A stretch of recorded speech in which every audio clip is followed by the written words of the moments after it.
नमस्ते दोस्तों, ये कहानी 70 साल पहले की है, जब देश दो हिस्सों में बंट गया, भारत और पाकिस्तान। विभाजन के इतिहास से जुड़ी कुछ अहम तारीखों पर एक नज़र। दिसंबर 1885 में बैकवर्ड इंडियन नेशनल कांग्रेस की पहली बैठक मुंबई में हुई थी। पहले 20 वर्षों में कांग्रेस का जोर आज़ादी से ज़्यादा ब्रिटिश राज में रह रहे भारतीय लोगों की दशा सुधारने पर था। लेकिन 1905 में बंगाल के विभाजन के बाद कांग्रेस ने राजनीतिक सुधार की मांग तेज कर दी और आखिरकार पूर्ण स्वराज के लिए आवाज उठाई। 1906 में भारतीय मुसलमानों के अधिकारों को सुरक्षित रखने के लिए मुस्लिम लीग की स्थापना की गई।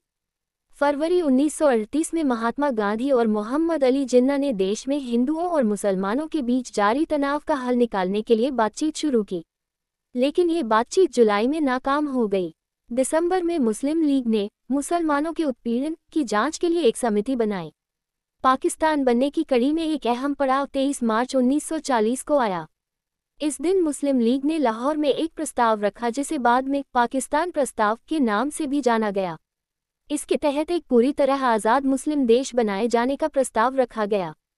वहीं वायसराय लिनलिथगो ने अगस्त प्रस्ताव की घोषणा की, जिसमें कार्यकारी परिषद और एक नई युद्ध सलाहकार परिषद में भारतीय प्रतिनिधियों की नियुक्ति किए जाने का ऐलान हुआ। कांग्रेस और लीग ने अगस्त प्रस्ताव खारिज कर दिया और 17 अक्टूबर को कांग्रेस ने अंग्रेजी शासन के खिलाफ असहयोग और सविनय अवज्ञा आंदोलन छेड़ दिया। ब्रिटिश प्रधानमंत्री विंस्टन चर्चिल ने राजनीतिक और कानूनी गतिरोध दूर करने की कोशिश की। इसके लिए 11 मार्च 1942 को ब्रिटिश संसद में घोषणा की गई कि इंग्लैंड के प्रसिद्ध समाजवादी नेता सर स्टीफर्ड क्रिप्स को जल्द ही नए सुझावों के साथ भारत भेजा जाएगा, जो राजनीतिक सुधारों के लिए भारतीय नेताओं से बातचीत करेंगे। 22-23 मार्च 1942 को सर स्टीफर्ड क्रिप्स दिल्ली आए।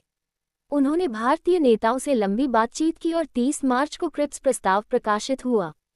क्रिप्स मिशन के प्रस्तावों को भारतीय राष्ट्रवादियों ने नामंजूर कर दिया। साल 1942 में महात्मा गांधी के नेतृत्व में भारत छोड़ो आंदोलन शुरू हुआ। महात्मा गांधी और जिन्ना ने सितंबर 1944 में पाकिस्तान की मांग पर बातचीत की, पर यह वार्ता नाकाम रही। इस मुद्दे पर दोनों में गहरे मतभेद थे। जिन्ना को पाकिस्तान पहले चाहिए था और आज़ादी बाद में, जबकि गांधी का कहना था कि आज़ादी पहले मिलनी चाहिए। ऐसी आज़ादी जिसमें प्रमुख रूप से हिंदू बहुमत वाली अस्थायी सरकार मुसलमानों की पहचान सुरक्षित रखने का आश्वासन दे। हिंसा की पहली लहर कलकत्ता में 16 से 18 अगस्त के बीच शुरू हुई।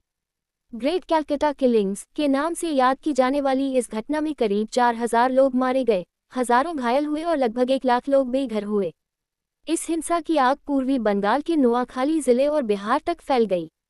29 जनवरी को मुस्लिम लीग ने संविधान सभा को भंग करने की मांग की। फरवरी में पंजाब में भी सांप्रदायिक हिंसा शुरू हो गई।